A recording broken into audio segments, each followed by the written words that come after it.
Well, welcome to this another edition of our celebration of Sukah. This is actually the first day of Sukah here in 2025. It is year 5992. Yeah, we have 8 years until the final celebration of Sukah will transpire, beginning on the 7th of October in 2033.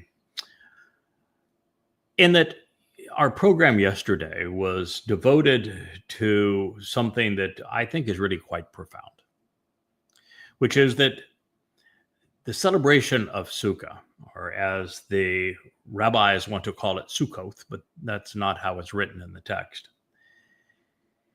is not about building huts. It's not about building and living in booths. It's not about being exposed to the elements or pitching tents. Sukah is about one thing, and one thing only. And we know this because Yahweh has stated emphatically that the 7 steps that he has outlined, which enable us to walk to him, go through a process that lead in a direction. The doorway that we begin this journey is called Pesach. It is the doorway to life eternal. It is a gift that God's beloved Son, Dode, enabled by fulfilling it in year 4000 Yah.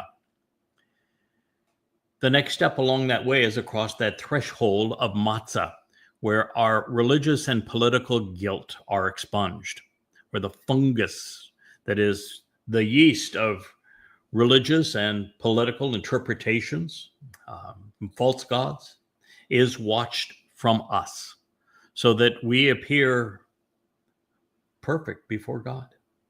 Now, this part of Chag Matzah is so essential to this story because as I'm going to transition into what occurred in Eden as we arrive in Eden through these Moed Mikre, the only way for us to feel comfortable, exposed to God, in God's presence, is to have our guilt removed. You see, when the children of Israel were first exposed to God, it was at the base of Mount Choreb, very, very early on during the Exodus process. They hadn't even left Choreb at this point. And Yahweh said, Moshe, I'm going to give you 3 days to get the children of Israel all prepared, cleaned up, dressed up, mind in the right place for me to come with my light, my fiery light, off of this mountain so that I appear before and speak directly to them. And he did. And they were horrified. Not horrified by God. God's beautiful. His voice, that fiery light, would have been the essence of, imagine the fire that we had last night, and so many of others are burning these fires by engaging in what God requested of us on the Moed Mikre, like on Kippurim and again on Sukkah, to come into his presence through the transformative nature of this fire. So God's fire would have been absolutely radiant and gorgeous. His voice, the tenor of it, transformative, warming, reassuring. And yet the children of Israel said, no, it's as if you're killing us. We would just as soon die as to have to be exposed to this again. Why? It has all to do with them, not God. It wasn't God's booming voice. It wasn't God's brilliant light. It was the darkness that was lurking in them. They were still very religious. They were still exceedingly corrupt. They did not genuinely know Yahweh. They hadn't accepted the terms and conditions of the covenant. They were not covenant. They had no concept what the purpose of the 7 Moed Mikre were, and there had been a dress rehearsal for them, and they didn't even process that the purpose of matzah was to free them from religious and political corruption. They did not understand that. And so they were still rife with the fungus of yeast inside of them. And that's the reason that they felt so naked and exposed. Doesn't matter what they were wearing. They could have been in burqas. They could have had 18 different layers of tents over them. They could have been what we call as boys dating a triple bagger. Just in case one bag fell off, you had another. That's what transpired there. They were ashamed of who they were. They were not prepared to be in God's presence. And they told him to go away, to shut up. They never wanted to see him again. And we're witnessing that again now, even in our midst. All right, so the purpose of matzah is to prepare us on the inside, prepare our souls to be exposed to Yahweh and feel wonderful and comfortable in his presence. I've shared this many times with you, but I have a very uncommonly comfortable relationship with Yahweh. I do not worship him. I'm very comfortable in his presence. I view our relationship as that of coworkers. I see him more as my father than I do as my boss, although I know him to be God and he is my boss, and his way prevails in my life. I listen to him. He does not need to listen to me. And that being the case, I have always been exceedingly comfortable and totally open around God. And the reason for that is not because I'm perfect. I've got flaws like everyone else. The reason that I'm comfortable about Yahweh is that I know there's nothing in me that he sees that he is uncomfortable with. There's no reason for me to be shamed in any way, because we do so much wonderful and productive and beneficial together that what God is saying is the excitement, the joy of being able to work with someone who is totally devoted, completely steadfast and loyal to him, who is using his brain to examine what God has shared with us and to think it through and to learn and to come to understand, who is excited to share with you what he's come to see as insights from our Creator. And God sees that. And he sees that he's laid out this beautiful portrait for us. And for the first time, it's all framed and put together from the right vantage point so that his people might understand him for the very first time. God's thrilled with that. And all the while, he doesn't see anything that is wrong with our relationship. I can be completely transparent and open and comfortable in his presence, and I can radiate that to you, which is the very reason that we've gone from exclusively writing to him wanting us to do this blog. I'm surrounded by like 10 panel lights, studio lights at the moment. The lens is wide open. Rich sets the show on live stream. We live stream it to like 12 different platforms simultaneously. I'm totally exposed to you. There's nothing between me and those lights, between me and that camera, between me and you. Nothing. And yet I've told you, at no time have I ever been at the least bit nervous to do this, the least bit uncomfortable in doing this. The only time I actually felt any nervousness is when my good friends were doing the show here less than a week ago, where they wanted to have the opportunity to respond to a numbskull that had decided to vomit all over herself on the way out of the garden. And I was nervous because I knew that none of them were as practiced, really, as comfortable doing this as I had become. And as turned out, they were marvelous individually and together. But, you feel like a little bit of a dad in this covenant relationship, even though there's members of the covenant that are as old or older than I am. which is, I date back to the dinosaur age. Prior to internet. And so you feel a sense of pride in what they're doing and enjoy for what they're able to do. And yet there's this sense of nervousness. This is my kid. I want him to do well. But as for me, you are witnessing how this all works. I think there's only one time, Rich, in all the time you've been now here for months, we've done this. There's only one time you have seen me actually prepare for a show. Only once. Yeah. And I asked you a few days ago, I said, would you mind coming in, staying here in the office for a moment? I want to read through the text of what Yahweh had to say about Sukah.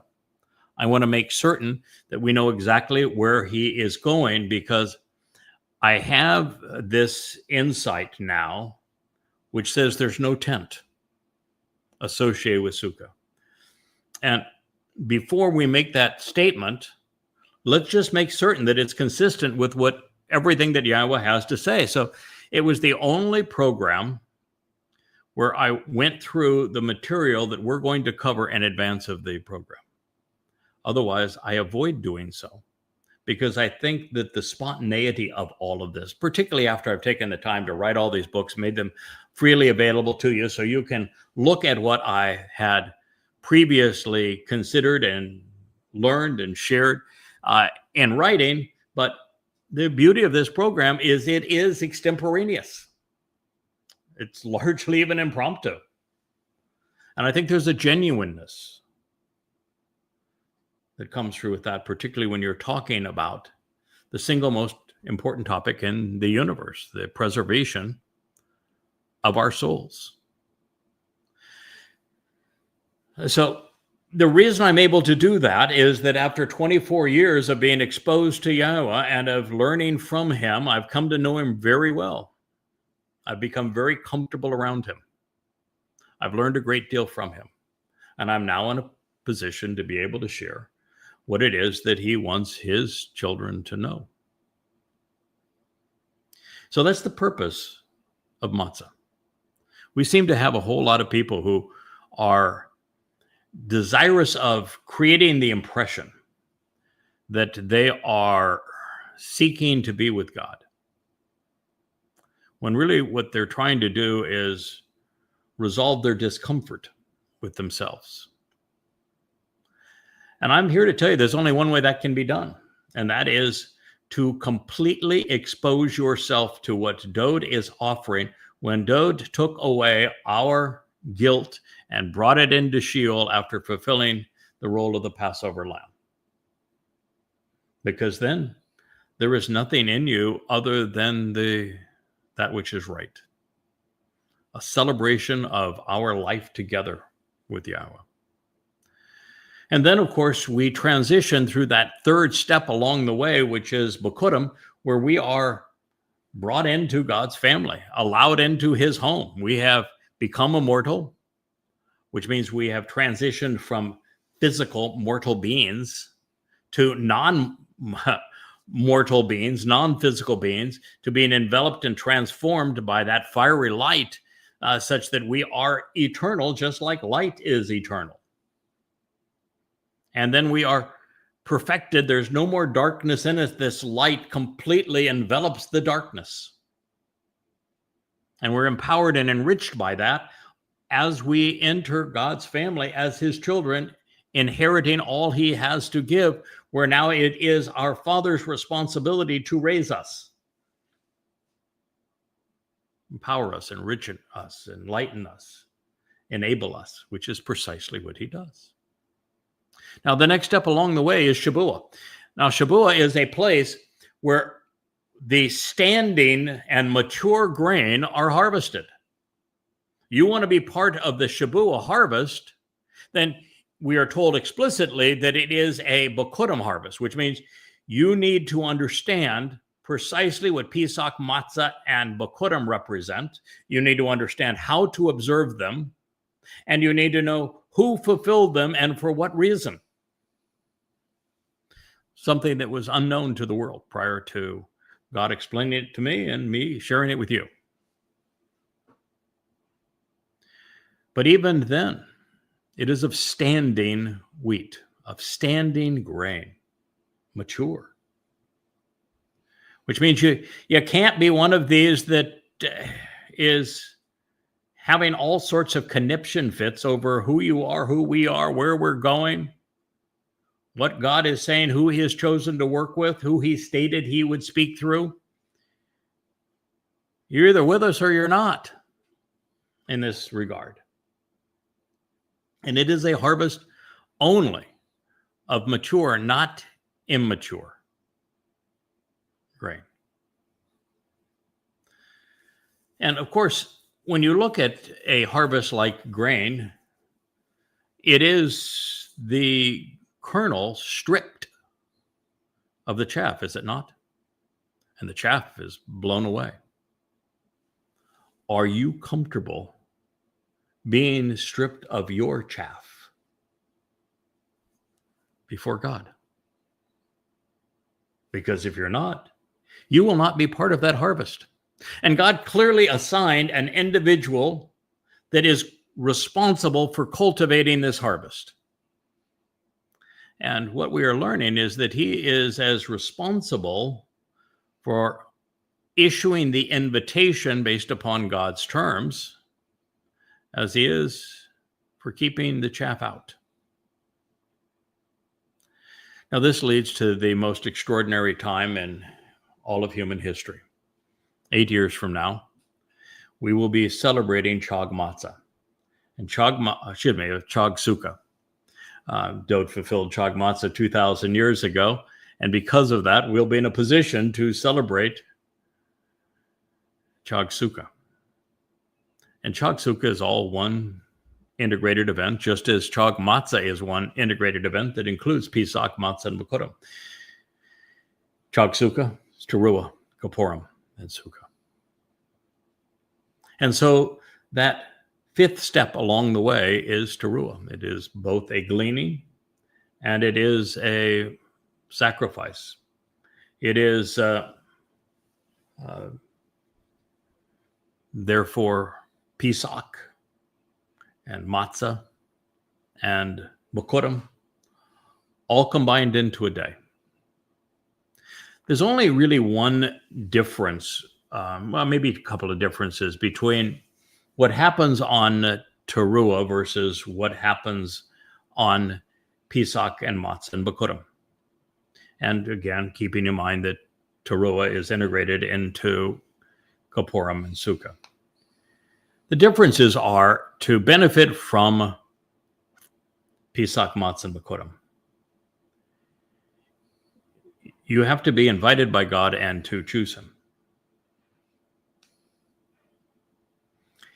There will be many people who benefit from the second aspect of Teruah, whom Yahweh will have his spirit pick up, but have never responded to God prior. Another difference is because of the imminent return of Yahweh and the nature of the sacrifice. The sacrifice of the Adamah Parah on Teruah, according to Bamidbar, Numbers 15, is only capable of expunging the religious and political guilt of those who have been wronged by omission but not commission. They have been misled, but they have not misled. Know the difference between the two. We've witnessed a lot of that recently. It's one thing to be led out of the garden, out of the covenant. It's another thing to vomit all over yourself in such a way that you mislead others. Huge difference between the two. The sacrifice of the Adamah Parah will not resolve that second. Those who are gleaned will be those who have accepted what Dode did. They will have made a conscious decision based upon understanding what Dode offered through fulfilling Pesach, Matzah, and Bikurim, and that's why they will be part of the Teruah gleaning. But those who are left behind in Jerusalem and those who are gathered from around the world and brought to Jerusalem at this point by Yahweh will be those who have been misled by religion and politics, conspiracy, to the point that they don't know Yahweh. They don't know the terms and conditions of the covenant. They don't know the purpose and the nature of each of the 7 steps we walk to God to live with him in perfection. They don't know these things. But at least they are potentially open to them, which is the whole story of Numbers 19 with the Adamah Parah and Numbers 5 with the adulterous woman. That's what Teruah is all about, is God then transforms the entire earth to the conditions of the Garden of Eden while eliminating all foes of his chosen. They'll all be exterminated. Now, that doesn't mean they will all die, because many will not. But they'll all be gone, one way or another. And those whose souls endure eternal separation in what is essentially a black hole. There's no torture. It's just in eternity away from the light. They will have chosen their fate, because they will have been actively pursuing in a negative way the restoration of God's people and the means that Yahweh has ascribed to make that possible. And let's not kid ourselves. Had Yahweh and I not collaborated together, and I realize I'm this and Yahweh is that in our collaboration, but nonetheless, he works through people. He never works alone. And had we not collaborated together, and he not prepared me for what we're doing now, there would be no Shabuah harvest. There would be no Teruah gleaning. There would be no sacrifice of the Adamah Parah. There would be no white chariot arriving in Jerusalem filled with candidates to be purged, because there would be no means to purge them. There would be no return of Dode. There'd be no reentrance and readmittance into Gan Eden. The earth would cease to have any value. It would simply be destroyed. It's a lot at stake here.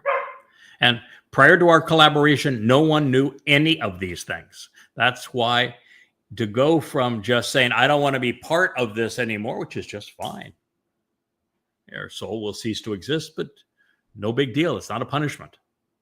To vomiting all over this so as to distract others from it becomes an egregious offense that cannot go without recompense. So you vomit yourself right into Sheol when you do such things. And the sacrifice of the Adamah Parah can't fix that. So this leads to the day when Yahweh returns with Dode, and now the children of Israel, having been purged of that guilt inside of them, rather than vomiting all over themselves and telling God to go away and to shut up, are going to be receptive to him. This is why the sacrifice of the Adamah Parah in conjunction with Yahweh's return is so essential. It solves that problem. And then on the 7th step along the way, we re-enter Eden. Sukah is all about returning to the garden.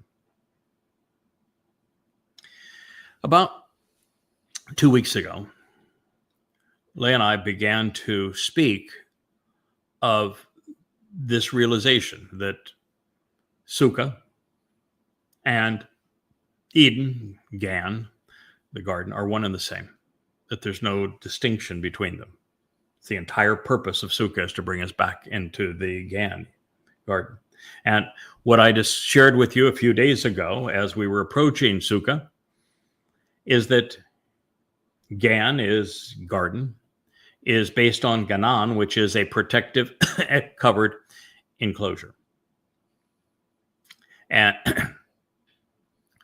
Sukah is based on Sukah, and it is a enclosed and protected shelter. The definitions are identical, not by chance. They are synonymous with one another. So if you want to know what God is offering and where he is bringing us to, you need to understand where we began in Gan Eden. And you need to appreciate the lessons of Gan Eden if you want to be able to enter the garden again on Sukah in year 6,000 Yah.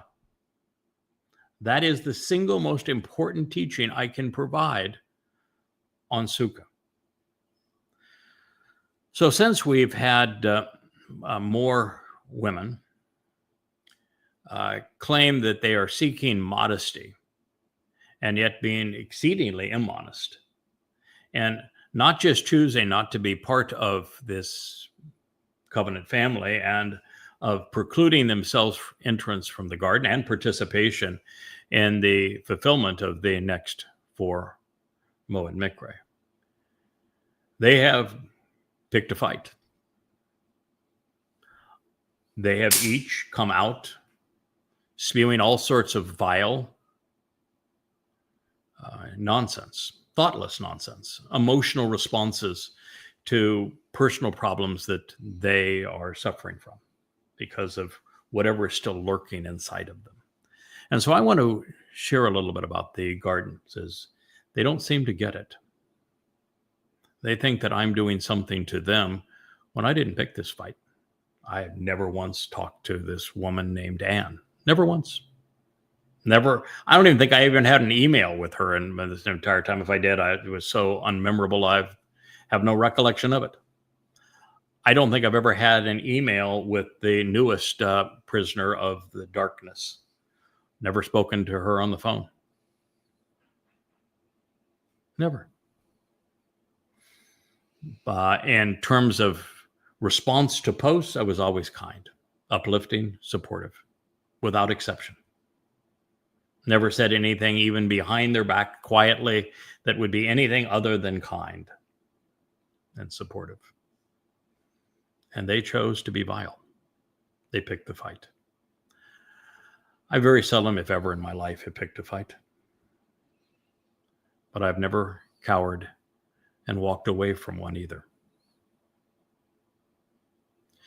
So let's talk about the garden, since they don't seem to understand it and they don't like the metaphor that God is painting, because God clearly is telling us that he's taking us back to the garden. So why would he say that if he wasn't trying to encourage us to learn something from the garden? And I've always begun by saying, you have to recognize that in the garden, there was no religion, no politics, no conspiracy, no anti-Semitism. But that is not the whole of it. Those things are obviously true, and that's profound. That means that religions are leading the faithful away from the garden, not to the garden, because they will all be excluded from the garden. That's pretty powerful. And that means that those who are overtly political are not leading people to paradise, but away from it. So that means that everyone who is overtly political and overtly religious will be absolutely, and without any further ado or discussion, absolutely, totally, and unequivocally excluded from eternal life with Yahweh, participation in his covenant, or entrance into Gan Eden. This did not exist in the garden then, and it's not going to exist going forward. I've made a big deal trying to create separation. You see, the covenant is about separation. It's based on the verb karat. It is to cut. And it is essential that I continue to honor God's intent and to create separation so that you're either set apart unto Yahweh or you're set apart from him. Okay. So let's consider the conditions of the garden. When Yahweh created Adam for the garden, and he had a marvelous relationship with Adam, and he gave Adam a set of instructions, as loving fathers do, and say, everything here is for you. You can eat whatever you want, actually. But there is a tree over there. If you eat of it, your life will end as you know it. That was really the instruction. And they had a marvelous time together.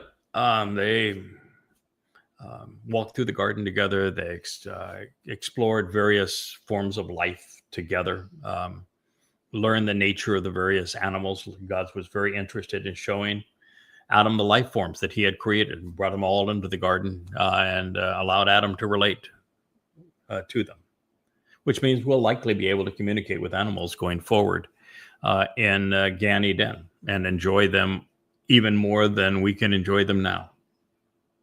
That's why when somebody says, our pets get to come to us in eternity, I said, well, what was the nature of God's experiences? He outlined it in the garden. Pretty obvious that he's not going to change. He loves life. And he loves it when we relate to life. And then God realized that if Adam, who he had created to be a companion, and who would have died in isolation, humans can't survive isolation for long periods of time, that he realized that Adam was put in a position where he really had no choice, that free will did not exist for Adam if Adam's only choice was to be with Yahweh or to suffer and die in isolation. That's not a genuine relationship. That doesn't put humankind in a position where we can reciprocate God's love. And so Yahweh said, I think that's right that I create a companion for Adam that can support Adam and be like Adam. And he created Chawa. And Chawa was there actually to be of support for Adam. The relationship was with Adam, the man. Yahweh presents himself as masculine throughout his testimony and as our father throughout his testimony. And he clearly is more comfortable in his relationship with men. Don't say that to be sexist, because I'm not. I love women. And I uplift women and I support women. I defend women. Far more so than probably any man you have ever known. But there is the obvious reality that Yahweh created Adam for a relationship. He didn't create Chawa for a relationship with him. He created Chawa for a relationship with Adam. There really are very few women in God's story that Yahweh has a relationship with.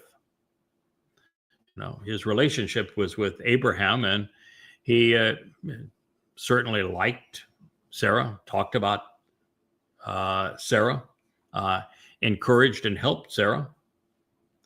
But the relationship and 99% of the conversation was with Abraham. And the son, not daughter, was Ishak. And his sons, not daughters, were Jacob and Esau.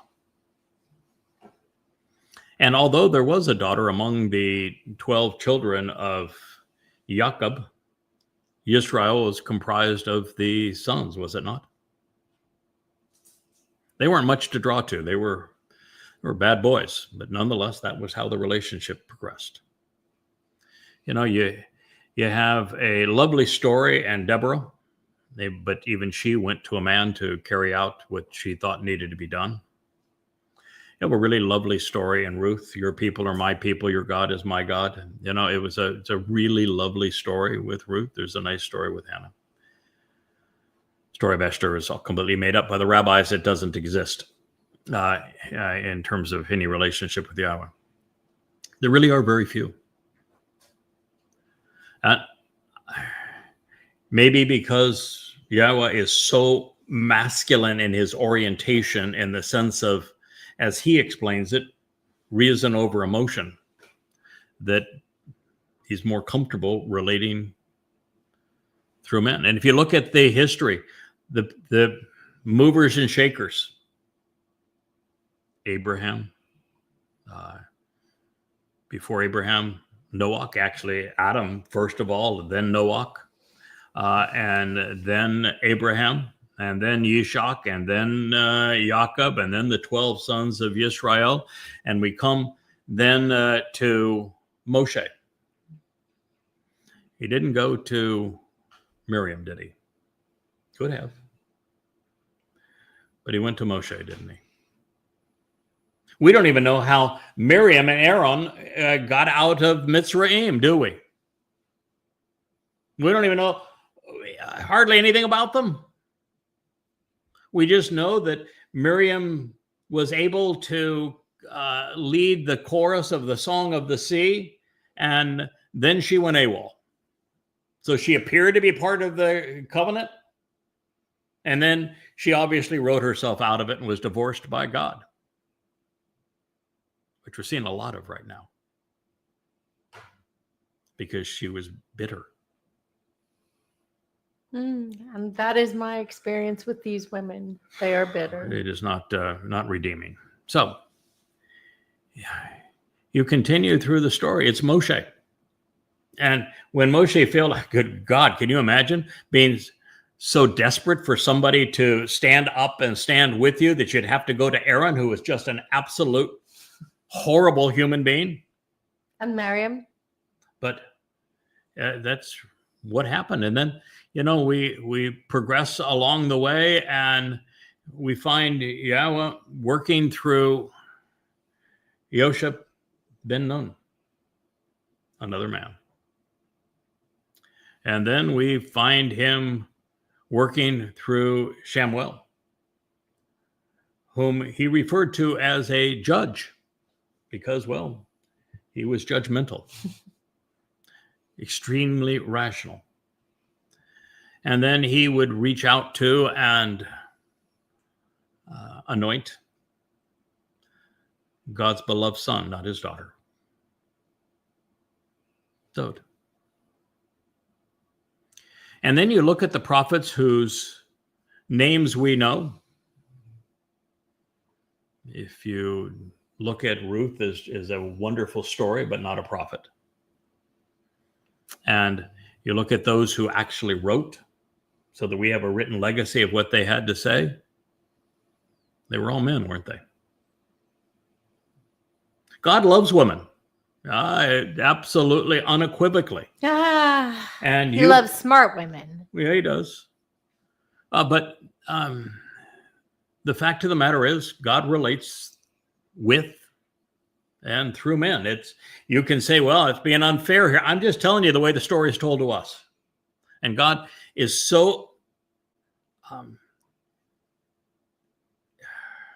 exposed in his own story, where he tells everything, the good, the bad, the ugly, the beautiful. Warts and all, baby. He presents every aspect of creation as it, and then the story of the garden, and then the necessity of him lamenting that he created humankind because of the flood. He talks about the degradation of Chawa and the what happened as a result. He exposes all of it. He shows how he himself failed when he tried to speak to the children of Israel, didn't he? And yet he fills all of this with prophecy such that he proves his existence and that he is God and that he inspired these texts. And yet when we read these texts, that's the conclusion we come to. So if you're going to follow a woman, you're not following Yahweh. Let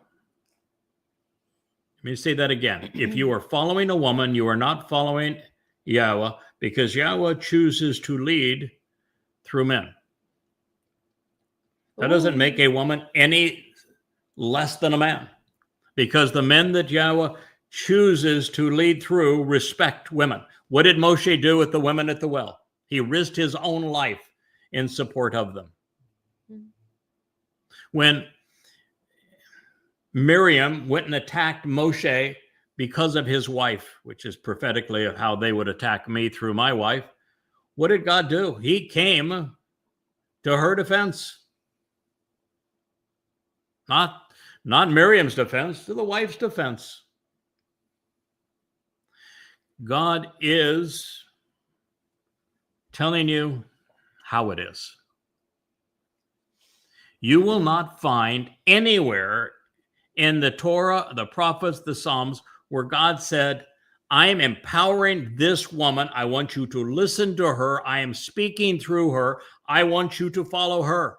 Even when there is a woman who realizes that the Israelites are being enslaved and abused by this terrible man, and says, we need to stand up against this terrible man.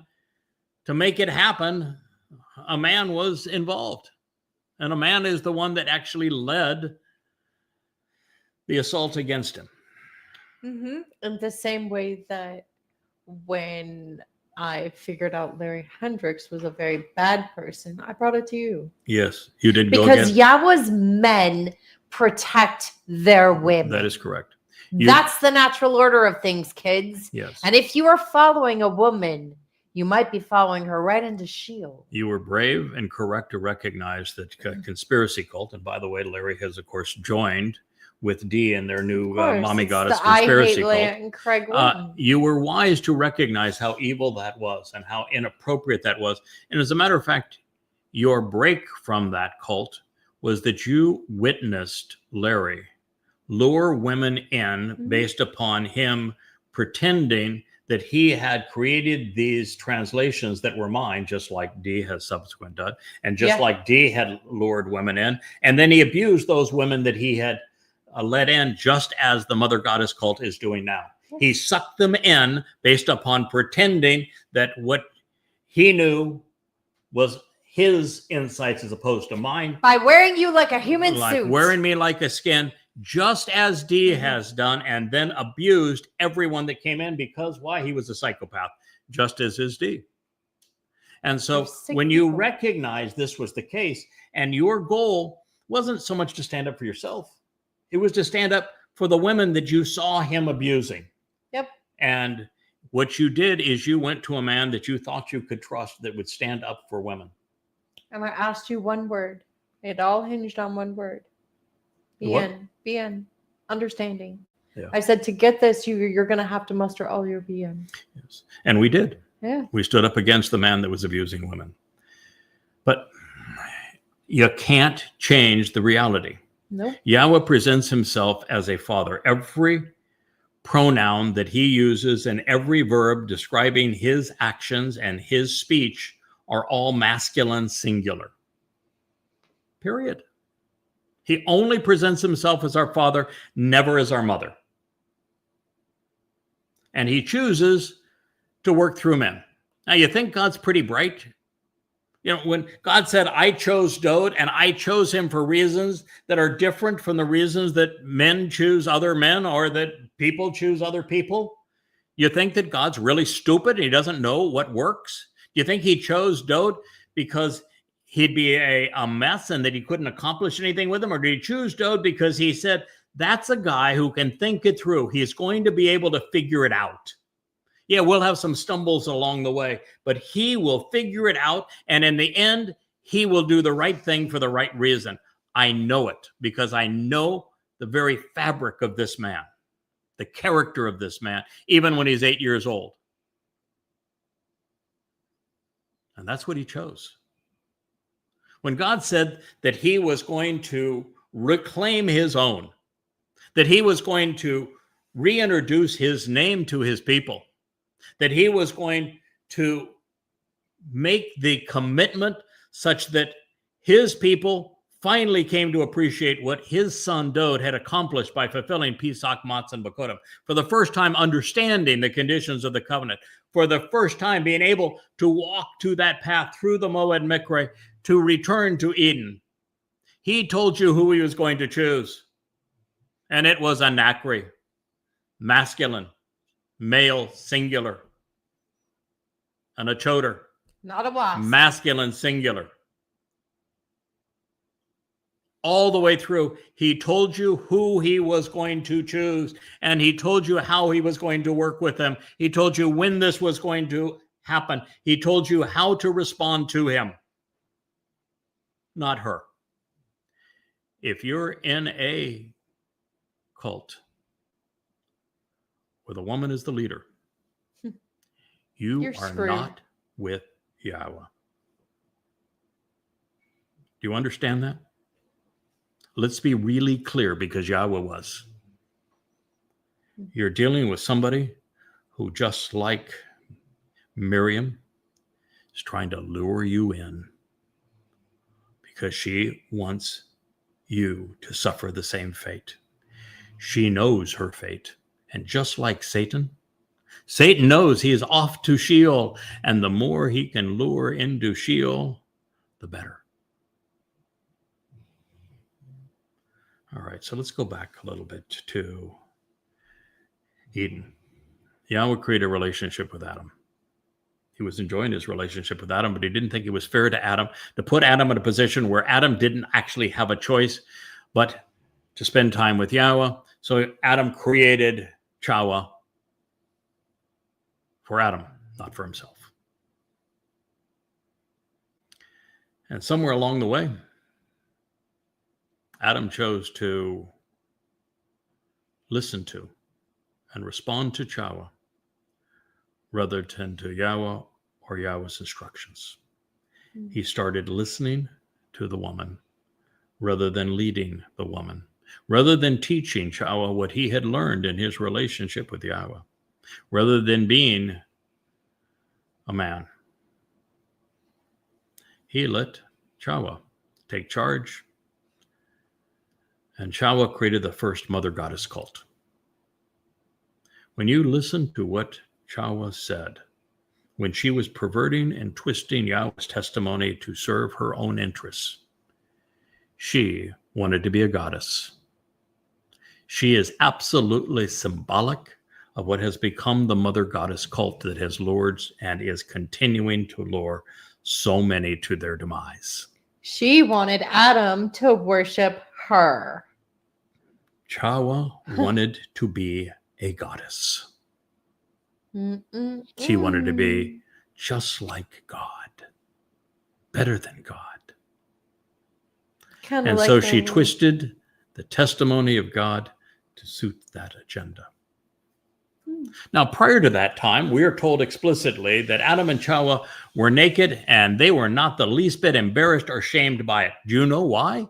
Because when they were listening to Yahweh and not corrupting his testimony and not working against him, they felt open. They were exposed to Yah, and they felt very comfortable in his presence. They felt energized and empowered and enriched Nothing to hide. by him. There was nothing in them to hide. Yeah. But what happened? The moment they chose to twist Yahweh's instructions, the moment it was the woman who Adam started to listen to and respond to rather than to Yahweh, what happened? They immediately felt naked and exposed. And what was Yahweh's first comment? Because they were running away from him, the God that had been so good to them, the God that was offering them such a wonderful life. All of a sudden, they were trying to hide from. Why were they trying to hide from? The same reason the children of Israel during the Exodus says, "Go away, God, we never want to see you again. We never want to hear from you again," because they wanted to hide from him. Why? Because they didn't have a clue about what God was actually offering, and they chose to twist it. And the moment they chose to twist God's testimony, and it was then regurgitated through the woman as opposed to the reason of the man. It all fell apart, and they knew they were rotten. They knew they had gone astray. They knew that there was something in them that they needed to hide. So what did they do? They tried to cover themselves. What was God's first question? Who told you you were naked? Who told you you were naked? I know that. Who told you that you were naked? The woman. Mm-hmm. So as we have this uprising against what I have learned from Yahweh, what I have shared from Yahweh, over this need never to be exposed, to be modest, to be covered, to not be naked. We've returned to the story of the garden, haven't we?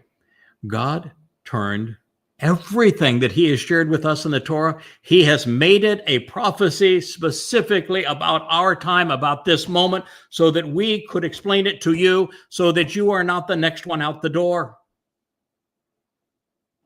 Listen to what God said. Listen to that story. Process it. If you are in that cult led by that woman, you are not with God. She has taken you away. She has filled you with thoughts that cause you to feel naked with God, such that you can't enter the garden, so that you can't be part of his family, so that you can't be part of these harvests, so that it's over for you. Naked and ashamed. What did Adam and Chawah do after they were first questioned by God? They lied. Yeah. They lied to themselves. They lied to God. And each other. They lied to one another. They lied to themselves. They lied to God. That is what they did. What is the mommy goddess cult doing? All the same things. Wouldn't you know? How did God respond? This is how it's going to be for you. You're out of the garden right now. And you're going to endure what you dished out. I'm going to treat you really fairly. Based upon what you have said, that is exactly what you're going to suffer and endure. God's always fair. But understand, they were never allowed back into that garden. They were precluded from learning anything, even from the tree of the knowledge of good and evil. Right. They were never given access to the tree of lives. They were outside, fending on their own, and they did really poorly on their own. Their lives were miserable, as you can tell from the very names that Chawah chose for her sons. A waste of life. So that's the story. That is the story that we are seeing manifest again. So let me go back to the beginning. Yahweh has provided us with a set of instructions. You can choose to accept them, reject them, or alter them. Those are your choices. If you accept them and you act upon them and you live with them as God articulated them through the means that God has used to convey them, you have the opportunity to respond intelligently and be part of the covenant, to be part of God's family, to re-enter Eden. If you reject them, just because, well, you don't want to listen to the person that God has chosen to convey his instructions through. You don't like some aspect of the instruction. You don't like being exposed to God. Then, should you just walk away? Which, guess what, didn't happen. Adam and Chawah didn't just walk away. What did they do? What happened to every one of these mother goddess cultists? Rather than just walk away and say, I feel uncomfortable in that, what did they do? Blah! And they didn't just blah over themselves. They chose to take the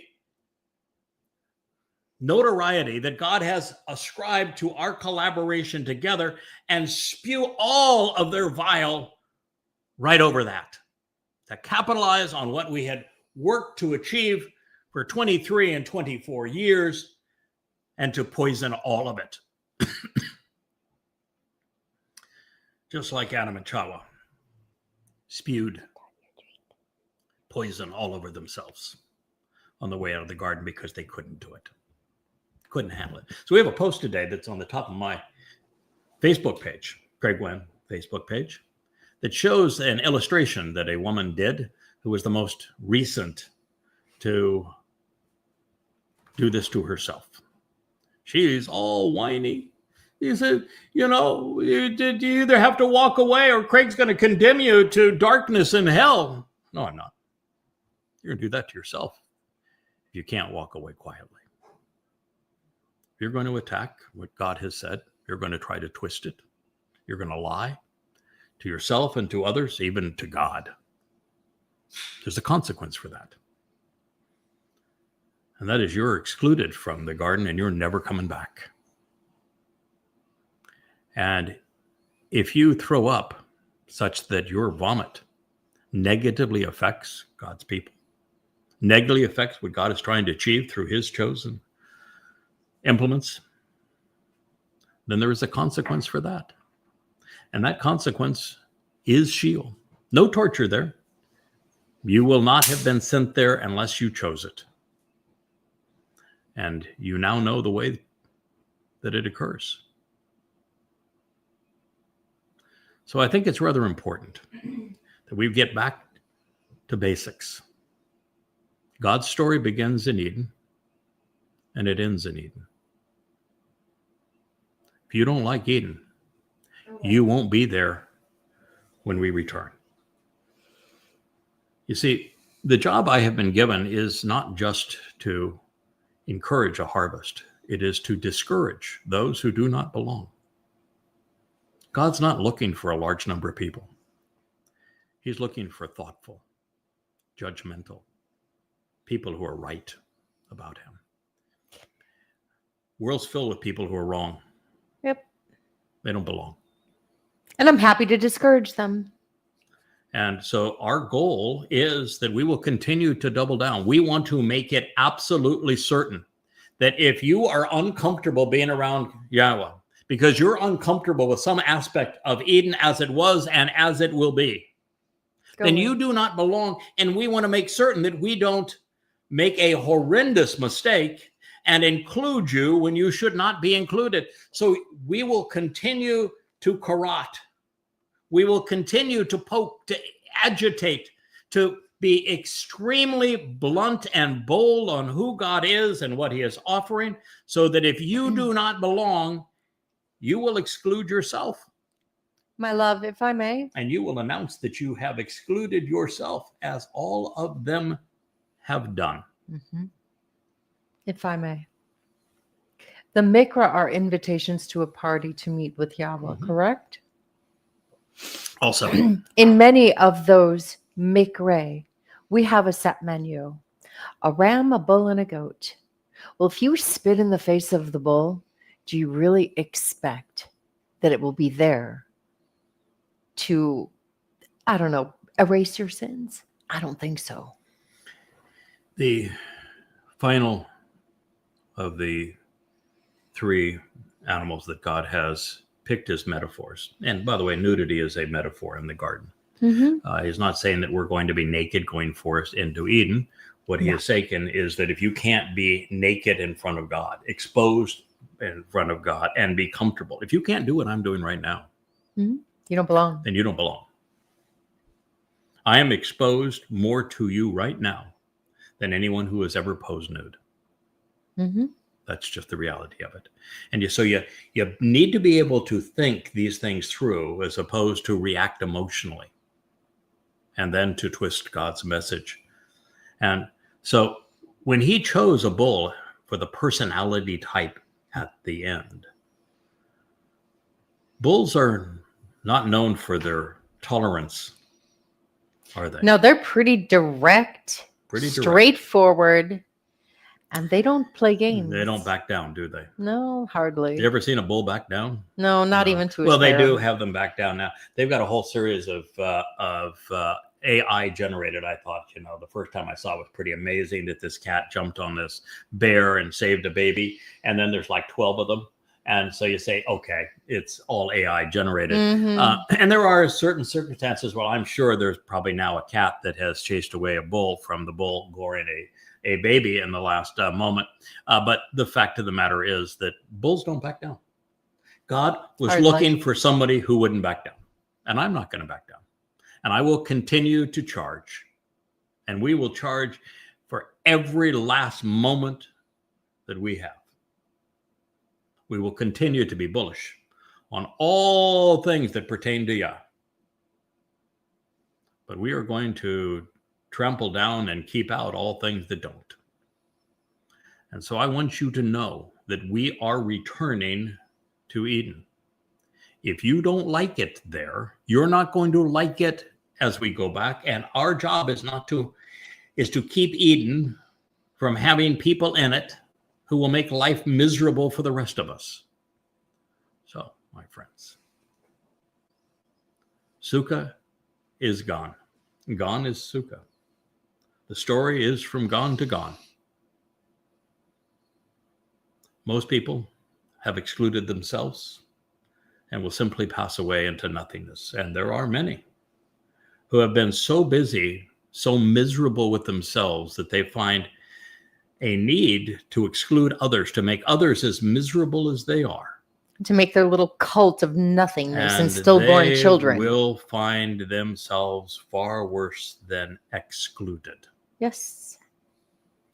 But mind you, while I'm going to honor Yahweh's intent, and I'm going to do exactly as he is instructed in the role that I play in this regard, he can count on me to be steadfast and to be loyal, to be consistent and to be right.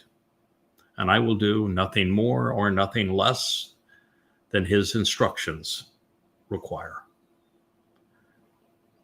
But the more we study his instructions in this regard, he has delegated this responsibility not to his beloved son, but to his son's Bashar, who isn't holding the staff as much as he is holding the rod. And I will do my job. And you will have earned whatever fate becomes you. Now, I will say to those who have been really rash and who have vomited all over themselves, that I am not in a position today where I'm going to judge whether or not what you have already done has earned you an express ticket that is irrevocable to Sheol. I think there are some in the most recent breakaway cult. By recent, I mean it only broke away about a year ago. That the ringleader of it, I don't think there's any hope that she will ever be able to escape the fate of Sheol. Hardly. And I think it is well deserved. And when I say that, you need to know that I don't say it with vindictiveness, because I was kinder to that woman than any man ever in her life. I did more to support her, to protect her, than any man in the history of her miserable life. No one was kinder to her. According to her words. And even by her own admission, that no one was ever as supportive or as kind as I was to her. And I was repaid by this vitriol from her. So she has done this to herself. I had nothing to do with it. And all she has done ever since is she couldn't walk away. What she had to do, because she was so miserable, she had to spend the next year of her life trying to tear down everything that she had once supported, that she once knew, that she once recognized was true. And loved. And she has spent the next year of her life dismantling it all. Why? The answer is obvious. I hope you can figure it out. I hope you will not be the next victim. But I can assure you there will be many. Just as there was a great rebellion against Moshe, and another great fracture in the family and rebellion against Dod. The same is true for the final witness, and we are witnessing it now. I share this with you because those who have just begun their journey to the dark side have the opportunity to stop, Walk away. to just walk away. And by the time we reach Judgment Day, maybe there is a release from what they have done. Likely so. But if they don't, if they do what the Mother Goddess has done and her enablers have done, and spent an entire year trying to demean and denounce everything that God has said, they will have written their fate, and it will be nothing anyone can do to stop it.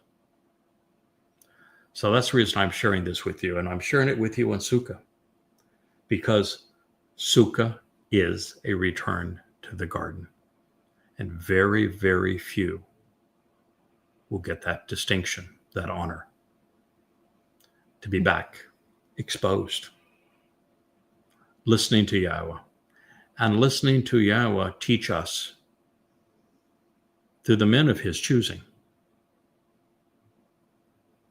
If I may, to the women of the covenant and those who call themselves covenant but are not. Remember, there are two women in this story. The good woman and the one that's not. Which one will you be? The whore of Babylon. Now, there is a very distinct message. I can't say it's a distinct message because really until the last month or so, I missed it. So it's subtle. But the overwhelming majority of those who are cleansed and prepared to enter Yahweh's presence on Teruah for Kippurim and Sukah are women. And God reveals that because men have been so bad, that by comparison, he's going to give the women a break. And so I would encourage you, if you are not already covenant because you have made the right decision in your mind, you've come to know the truth, you've come to act upon it, you know where the 7 Moed Mikre lead. You know that the terms of the covenant and benefits of the covenant and the Moed Mikre are synonymous. They're one and the same. You know that Gan Eden and the celebration of Sukah are one and the same. And that you've chosen to listen to Yahweh and respond favorably to him. This is wonderful.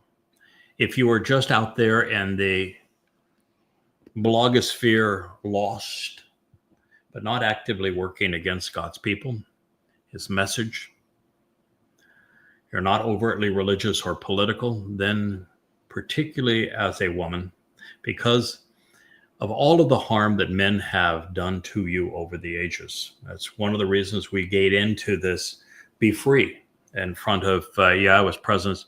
Don't buy into the religious idea that women must be modest, that women must be somehow clothed from here to their ankle. Don't buy into that, because this is men manipulating women for their own control. And it's a horrible thing. You see it in Islam where women wear tents. We see it in Judaism where women have essentially no rights and must shave their heads and must be covered from here to there and everything else. Can't even show their shoulders. Have to be segregated from men, even in religious settings. Have to have a separate area that they can approach the damn stones of the wall. And in Christianity, where it says, husbands, lord over your wives, don't buy into it. And if you are into it, shake it. You need to get rid of that gunk so that Yahweh can look at you and you can be comfortable being exposed to him. It's essential that you scrub that garbage from you. Yes, it is a metaphor. It is a profoundly important metaphor.